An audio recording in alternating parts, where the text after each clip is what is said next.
Hello नमस्कार, आप सभी का बहुत-बहुत स्वागत है हमारे चैनल स्टडी ग्रुप हिंदी में। तो पिछली वीडियो में हमने आदिकाल को समझाया था, उसको कुछ पॉइंट रखे थे, उन पॉइंटों के माध्यम से हमने आदिकाल को समझाया था। इसके बाद उससे रिलेटेड जो क्वेश्चन थे उनको भी सॉल्व किया था और आशा करते हैं आप सभी लोगों को पसंद आया होगा। और जिन लोगों को कहीं भी डाउट होता है तो प्लीज़ कमेंट करके हमें ज़रूर बताएं। साथ ही ये बताएं कि आपने जो क्वेश्चन पेपर जो हमने दिया था प्रैक्टिस सेट, उसमें कितने आपके क्वेश्चन आप सॉल्व कर पाए थे और उनका काउंट हमें ज़रूर बताएं। ठीक है, कितने क्वेश्चन आप से हो पाए थे। ठीक है, इसके बाद आज हम भक्तिकाल को समझेंगे। जिस तरीके से हमने आदिकाल को समझा था उसी प्रकार से हम आज भक्तिकाल को पॉइंट टू पॉइंट समझेंगे।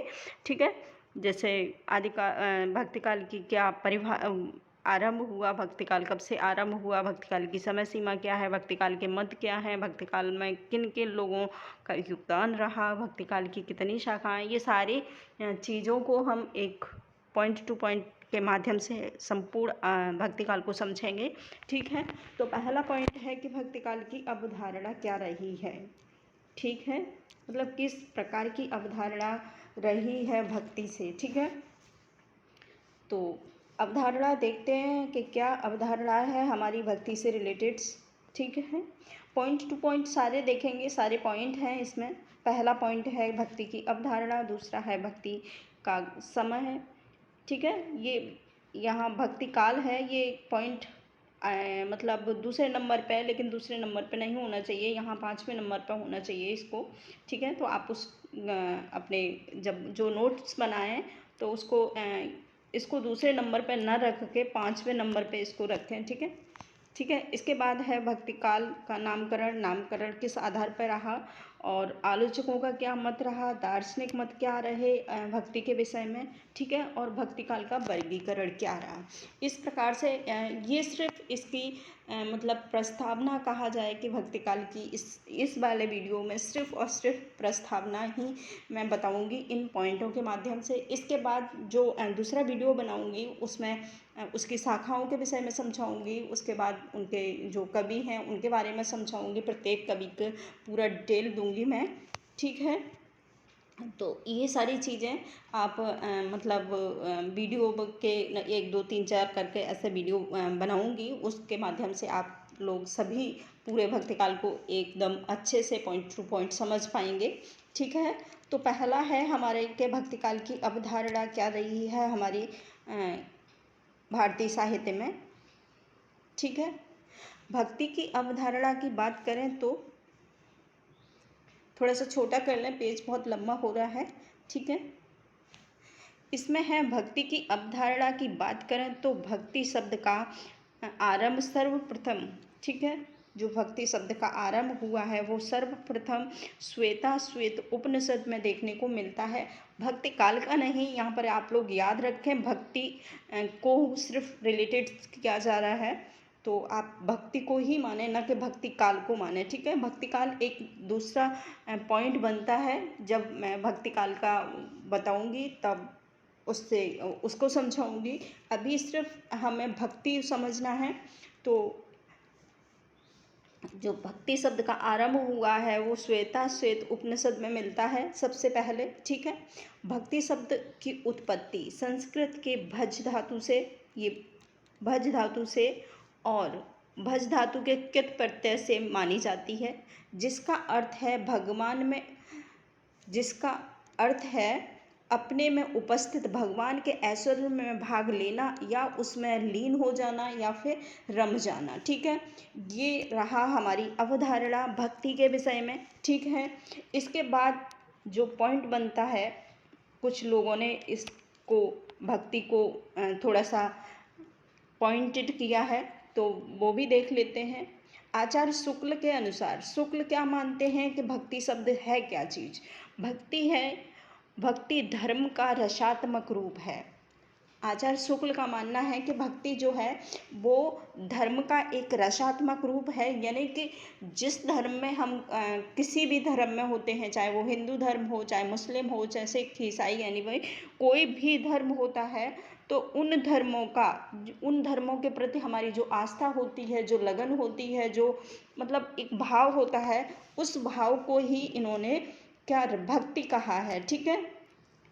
किसी भी धर्म के प्रति एक भाव, जैसे हमारे हिंदू धर्म में हम भगवान को, भगवान कृष्ण को, राम को और बहुत सारे शंकर को, बहुत सारे भगवान हैं उनको मानते हैं। तो इन्होंने कहा है जो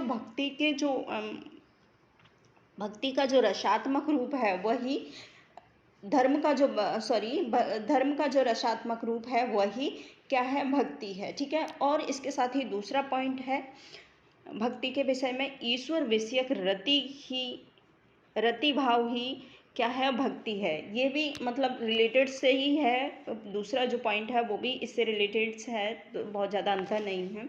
वही ये कह रहा है कि ईश्वर के प्रति जो हमारा भाव होता है वही क्या है, भक्ति है, ठीक है। इसके बाद नेक्स्ट हमारा दूसरा पॉइंट बनता है आलोचकों के मत, ठीक है। इसके बाद दूसरा जो पॉइंट है, आलोचकों के मत क्या कहते हैं भक्ति के विषय में, ठीक है। जो हमारी इंडिया में, भारत में जो मतलब आलोचकों का क्या मानना है भक्ति के विषय में, ठीक है। तो पहला है ग्रेशन का मानना है भक्ति ईसाइयों की देन है, ठीक है। ये तो हुई प्रस्तावना की बात कि भक्ति शब्द जो कहाँ से आया और भक्ति शब्द होता क्या है, ठीक है। इसके बाद अब दूसरा जो पॉइंट बनता है कि मतलब लोग इसको, आलोचकों का क्या मत है, मतलब जो हमारे मतलब, तो पहला है ग्रेशन मानते हैं कि जो भक्ति है ईसाइयों की देन है। ईसाई ही हमारे देश में आए बाहर से और उन्होंने ही भक्ति भावना को हमारे जनता में प्रसारित किया और मतलब अपने ईसाई धर्म के माध्यम से, ठीक है। ऐसा मानना है जॉर्ज ग्रेशन का, ठीक है। इसके बाद रामचंद्र शुक्ल का मानना है कि इस्लामी आक्रमणों की देन है। जो हमारी भारत में मतलब भक्ति भावना का प्रचलन हुआ, वो उनका मानना है कि ये भक्ति भावना का जो प्रचलन है वो एक इस्लामी आक्रमणों की देन है। क्योंकि जब हमारे भारत में भक्ति भावनाओं को प्रसारित हो रहा था उस टाइम क्या था कि हमारे देश में बहुत सारे इस्लामी आक्रमण हो रहे थे और बहुत सारे जो इस्लामी जो राजा थे, वो क्या शासक थे, वो हमारे देश में जनता को परेशान कर रहे थे, जनता पर आक्रमण कर रहे थे, जनता को मार रहे थे, ठीक है, उसका शोषण कर रहे थे। तो इसी के आधार पर उन्होंने, जो जनता थी वो उन्हें स्वीकार करने लगी, इसी आधार पर वो उनको भगवान या पूजने लगी, ठीक है। ऐसा मानना है रामचंद्र शुक्ल का, ठीक है। ये, और आप सभी से एक निवेदन है कि ये जो पॉइंट मैं बता रही हूँ वो आप अपने नोट्स में ज़रूर ऐड करें, ठीक है। पॉइंट्स बहुत आते हैं एग्ज़ाम में, प्रत्येक पॉइंट को अपने लाइन टू लाइन लिखें, ठीक है। ऐसा मानना है कि इस्लामी आक्रमणों की देन है रामचंद्र शुक्ल का है। इसके बाद जो दूसरा पॉइंट है हजारी प्रसाद का, हजारी प्रसाद मानते हैं कि भारतीय चिंतन धारा का स्वाभाविक विकास है, ठीक है।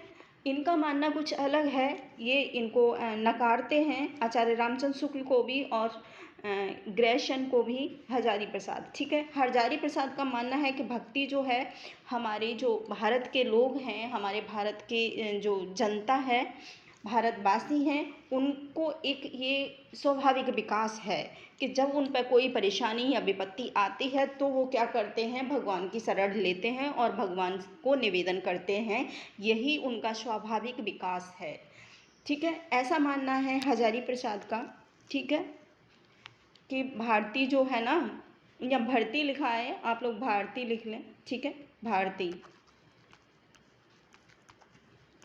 भारतीय चिंतन धारा का स्वाभाविक विकास ही है हजारी प्रसाद के माध्यम से भक्ति, ठीक है। ऐसा मानना है हजारी प्रसाद का। इसके बाद आता है दूसरा जो मत है आचार्य रामविलास शर्मा का। रामविलास शर्मा का मानना है कि भक्ति आंदोलन एक जाति जनवादी आंदोलन है, ठीक है। उनका कहना है कि भक्ति कोई विशेष, ना तो स्वाभाविक उत्पत्ति से भक्ति का आरंभ हुआ है, ना ही किसी की देन है। इनका मानना है कि वो तो एक जातीय आंदोलन है। जैसे हिंदू धर्म है वो हमारे राम को और भगवान कृष्ण को और शंकर जी को भगवान मानने लगे हैं, वैसे ही जो मुस्लिम जनता है वो अल्लाह को मानती है, ठीक है। तो इनका मानना है, रामविलास शर्मा का मानना ये है कि ये एक जनवादी आंदोलन है। भक्ति कोई स्वाभाविक ना ही उत्पत्ति कोई भाव है और ना ही किसी की देन है। ये सिर्फ और सिर्फ जाति आंदोलन है। जैसे मुस्लिम लोग अपने धर्म को प्रचलन करने के लिए आंदोलन करते हैं, हिंदू धर्म अपने धर्म को प्रचलित करने के लिए, प्रसारित करने के लिए आंदोलन करते हैं, भगवान को पूजा करते हैं, भगवान की झांकी निकालते हैं, भगवान का तीर्थ यात्राएँ करते हैं, उनकी मतलब प्रसार करते हैं। ठीक है, ऐसे ही ईसाई धर्म है। तो ऐसा रामविलास शर्मा का हम मानना है। ठीक है, इसके बाद है दूसरे जो आए हैं हमारे कबीर दास जी। ठीक है, कबीर का मतलब मानना है कि द्राविड़ उपजी लाए रामानंद। ठीक है, इनका कुछ अलग ही मानना है कि जो भक्ति है वो भक्ति हमारे भारत की देन तो नहीं है, मतलब हमारे उत्तर भारत की देन, जो हमारे उत्तर भारत में भक्ति का जो प्रचलन हुआ है वो इसको मानते हैं कि द्राविड़ उपजी लाए रामानंद। इनका मानना है कि जो भक्ति है वो हमारे उत्तर भारत में खुद से उत्पन्न नहीं हुई है, वो एक दक्षिणी भारत के जो लोग थे वहाँ से उत्पन्न हुई है। दक्षिण भारत में लोग भक्ति को ज़्यादा प्रसारित कर रहे थे और वहीं से जो एक रामानंद थे वो हमारे उत्तर भारत में आए और उन्होंने भक्ति का प्रचार किया। ठीक है, इसी के आधार पर हमारे उत्तर भारत में भक्ति का प्रचलन हुआ है। ठीक है, ये ऐसा मानना है सारे विद्वानों का भक्ति के विषय में। ठीक है, तो ये सारी जो हमने बताए हैं पॉइंट टू पॉइंट, आप सभी लोग नोट्स ज़रूर बनाएं। ठीक है, इसके बाद अब हमारा नेक्स्ट पॉइंट आता है, वो है नेक्स्ट पॉइंट है हमारा भक्ति काल का नामकरण। मतलब उन्होंने कहा कि भक्ति का प्रचार प्रसार तो हो गया, ये मान लिया कि भक्ति क्या है, भक्ति का प्रचार प्रसार किस प्रकार से हुआ, भक्ति आई कैसे। फिर इन्होंने कहा कि इसको भक्ति काल, हमारे साहित्य में भक्ति काल का नामकरण किस प्रकार से हुआ। ठीक है, तो ऐसा अलग अलग लोगों का मत है, ये भी समझेंगे हम लोग। ठीक है, जॉर्ज ग्रेशन जो इस काल को, इस समय सीमा को कहते हैं कि ये एक स्वर्ण काल है। ठीक है, जॉर्ज ग्रेशन का मानना है कि भक्ति काल जो है वो एक स्वर्ण काल है हमारे भारतीय साहित्य, हिंदी साहित्य का। ठीक है, और इसके बाद रामविलास शर्मा मानते हैं लोक जागरण काल। ठीक है, मतलब रामविलास शर्मा ने पहले भी कहा था ऊपर कि ये एक जनवादी आंदोलन है। इसी के आधार पर इन्होंने इसका नाम भी रखा है कि लोक जन जागरण काल। ठीक है, जो रामविलास शर्मा हैं इसको लोक जागरण काल की संज्ञा देते हैं और ग्रेशन इसे स्वर्ण काल की संज्ञा देते हैं, और रामचंद्र शुक्ल हैं वो इसे भक्ति काल की संज्ञा देते हैं। साथ में इन्होंने एक नाम और दिया है, इसे दिया है पूर्व मध्यकाल। ठीक है, मध्यकाल। ये दो जो नाम हैं वो आचार्य रामचंद्र शुक्ल ने दिए हैं हमारे हिंदी साहित्य के भक्ति काल को। ठीक है, इसके बाद अब हमारा जो नेक्स्ट पॉइंट आता है वो आता है कि समय सीमा क्या है इसकी। ठीक है, समय सीमा के आधार पर हम देखेंगे कि भक्ति काल है क्या और उसकी भक्ति काल की इसकी समय सीमा के बारे में हम बात करते हैं। तो समय सीमा आचार्य रामचंद्र शुक्ल इसको मानते हैं। आचार्य रामचंद्र शुक्ल के अनुसार इसकी समय सीमा है वो है, यहाँ लिख लो, शुक्ल। ठीक है, ये पॉइंट हमसे छूट गया था तो इसे मैं अलग से समझा रही हूँ। ठीक है, इसमें रामचंद्र शुक्ल का मानना है कि इसकी जो समय सीमा है वो है 1318 ईस्वी से 1643 ईस्वी। ठीक है, 43 ईस्वी ये है आचार्य रामचंद्र शुक्ल का मानना है कि जो भक्ति काल का हमारा साहित्य में आरंभ हुआ था और हमारे हिंदी साहित्य में जब से भक्ति काल लिखा गया था तो उसकी समय सीमा है 1318 ईस्वी से लेकर 1643 ईस्वी। इसके साथ ही इसको विक्रम में भी बदलेंगे तो विक्रम में इसको कर लेंगे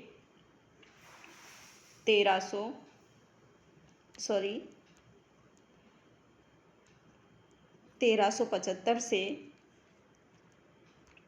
1700 ईस्वी। ठीक है, ये यहाँ विक्रम लिख लें आप लोग, दोनों ही डेटों को याद रखें। ठीक है, क्योंकि दोनों ही डेट रामचंद्र शुक्ल की बहुत ही इम्पोर्टेंट हैं, तो इसी आधार पर हम दोनों ही डेटों को याद रखेंगे। इसके बाद अब जो दूसरा मानना है, दूसरी जो विद्वान हैं उनका मानना है कि इसकी जो डेट है नागेंद्र, जो दूसरे हैं विद्वान वो हैं नागेंद्र। ठीक है, नागेंद्र का मानना है कि जो इसकी समय सीमा है वो है 1350 से लेकर 1650 ईस्वी। ठीक है, ये दोनों ही डेट आप सभी लोग महत्वपूर्ण बहुत ही डेट हैं, क्योंकि कभी कभार हमको कोई चीज़ आसान लगती है लेकिन आसान होती नहीं है। हमने हज़ारों बार इन क्वेश्चनों को पढ़ते हैं, लेकिन फिर भी हम जब एग्ज़ाम में होता है तो गलत हो ही जाता है। तो इसी आधार पर आप लोग इन डेटों को थोड़ा सा ध्यान दें। ठीक है, इसके बाद अब नेक्स्ट जो हमारा आता है पॉइंट है वो है, इसके बाद जो नेक्स्ट पॉइंट है हमारा, नंबर आप लोग डाल लें अपने हिसाब से, क्योंकि ये पॉइंट हमारा दूसरे पेज पे था इसलिए मैंने यहाँ पर इसको लिख दिया है, दार्शनिक मत। ठीक है, तो उस टाइम जब भक्ति काल हमारे भारत में हो रहा था, भारत में प्रचलित हो रहा था, उस टाइम हमारे दो दर्शन हमको देखने को मिलते हैं। दो प्रकार का जो दार्शनिक मत थे वो दो प्रकार से इसको बढ़ावा दे रहे थे। एक थे अलवार भक्त और दूसरे थे नयनार भक्त। ठीक है, तो ये जो दार्शनिक समूह था वो एक अलवार थे और दूसरे नयनार थे। तो अलवार देखेंगे, अलवारों का बहुत महत्वपूर्ण भूमिका रही है हमारे भक्ति काल में। तो अलवार थे, उनकी संख्या टोटल 12 थी। ठीक है, जो रामानंद थे वो भी एक अलवार ही थे, और जिन्होंने हमारे उत्तर भारत में प्रचलित किया था भक्ति को। ठीक है, बहुत सारे उन्होंने ग्रंथ दिए थे, बहुत सारे शिष्यों को बनाया था, बहुत सारे उन्होंने समूह बनाया था भक्ति को प्रसारित करने के लिए। ठीक है, तो अलवारों की जो संख्या थी वो टोटल 12 थी। और अलवार थे क्या, ये एक वैष्णव भक्त थे। ठीक है, अलवार थे वो वैष्णव भक्त थे। ठीक है, वैष्णव भक्त ही अलवार माने गए थे। और जो दूसरे नयनार थे ये थे शैव भक्त।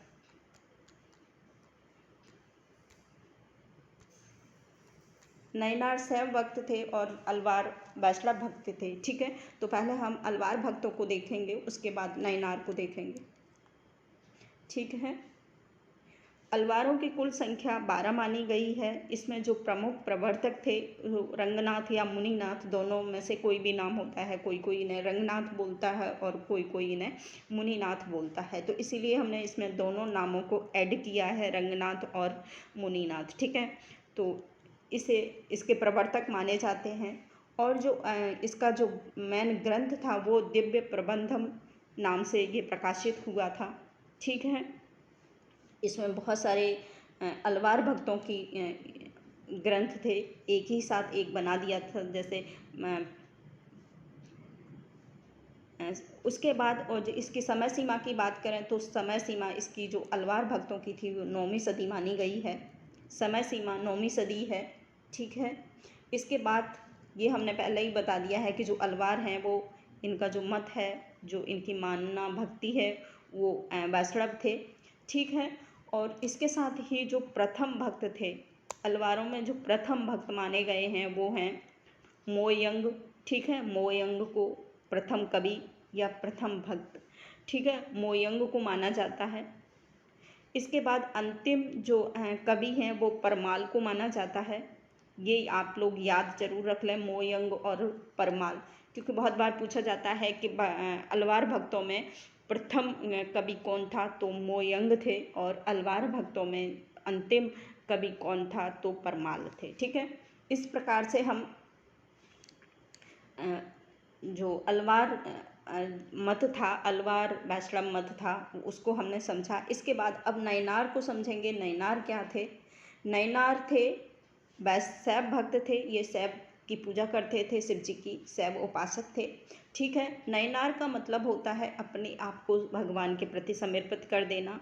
ठीक है, और इसमें एक चीज़ और हमने बताई, भूल गए शायद हम, कि जो अलवार थे उनकी टोटल संख्या 12 थी, ठीक है, और नैनारों की संख्या टोटल 63 मानी गई है, ठीक है, 63 है। इनमें एक महिला थी कराईकल। इनका जो महिला थी, इनके जो भक्तों में, भक्त समूह में उस महिला का नाम था कराईकल, और अलवारों में एक महिला थी, उनका नाम था अंडाल, ठीक है। ये बहुत बार क्वेश्चन आता है, अंडाल या अंदाल, ठीक है, कोई भी नाम होता है।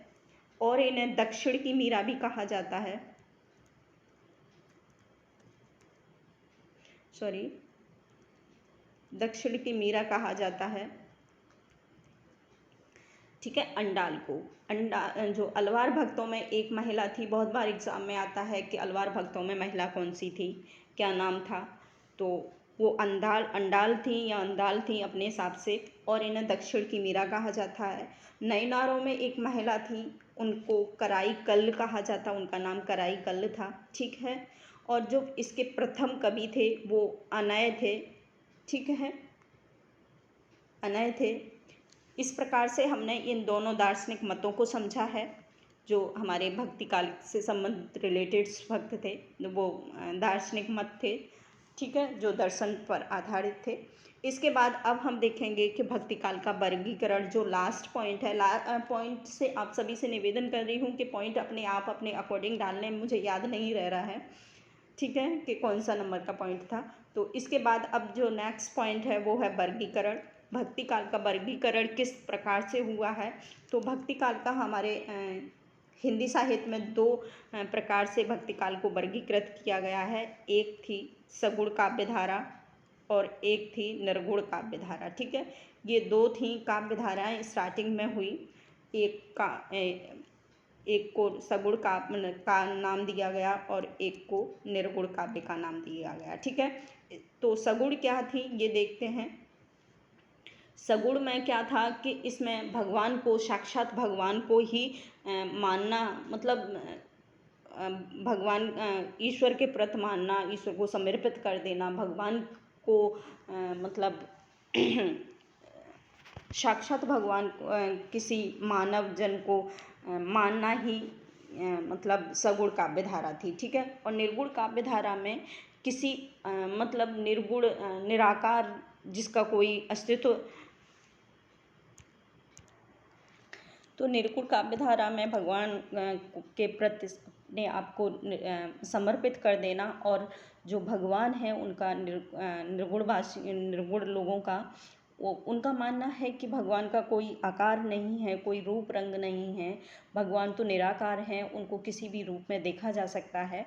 तो ऐसा मानना है निर्गुण लोगों का, ठीक है। और सगुण लोगों को साक्षात भगवान, मतलब जैसे हम लोग हैं वैसे ही ईश्वर, मानव के रूप में भगवान को मानना सगुण काव्य धारा है, ठीक है। निर्गुण काव्य धारा में दो धाराएं प्रभावित हुई, ठीक है। निर्गुण काव्य धारा में दो धाराएं प्रभावित हुई। इनमें था एक संत काव्य धारा, ठीक है। निर्गुण काव्य धारा में जो दो धाराएं निकली वो हैं, एक संत काव्य धारा, दूसरी सूफी काव्य धारा, ठीक है। ये निकली हमारी निर्गुण काव्य धारा से। और जो सगुण काव्य धारा में भी दो धाराएं प्रभावित हुई, एक थी राम भक्ति काव्य धारा और दूसरी थी कृष्ण भक्ति काव्य धारा, ठीक है। ऐसे करके हमारे इसका वर्गीकरण हुआ हमारे हिंदी साहित्य में भक्ति काल का। तो जो निर्गुण काव्य धारा के, निर्गुण काव्य धारा में से एक संत काव्य के थे कबीरदास जी, ठीक है, कबीरदास। और सूफी काव्य थे जायसी, ठीक है। और राम भक्ति के थे तुलसीदास, और कृष्ण भक्ति के थे सूरदास, ठीक है। इस प्रकार से ये धाराएं इन लोगों के माध्यम से प्रभावित हुई। तो आज इतना ही। नेक्स्ट हम दूसरे पॉइंटों के माध्यम से हम देखेंगे कि निर्गुण काव्य धारा क्या थी, उसकी विशेषताएं क्या थी, उसके कवि कौन कौन से हुए, उनमें क्या क्या रचनाएं लिखी गईं। हम निर्गुण काव्य धारा के बाद सगुण काव्य धारा को पढ़ेंगे। तो आज इतना ही। तो थैंक यू। जिन लोगों को वीडियो अच्छा लगे वो वीडियो को लाइक ज़रूर करा करें, ठीक है। और वीडियो अच्छा लगे तो लाइक शेयर ज़रूर करें। और जो लोग चैनल पे नए हैं वो चैनल को सब्सक्राइब ज़रूर कर लें, और साथ ही ये भी कमेंट करें कि वीडियो आपको कैसा लगा। और अगर इसमें कोई पॉइंट छूटता है तो आप हमें मतलब कमेंट करके बता सकते हैं। नेक्स्ट वीडियो में मैं उसे मेंशन करने की पूरी कोशिश करेंगे। तो थैंक यू आज।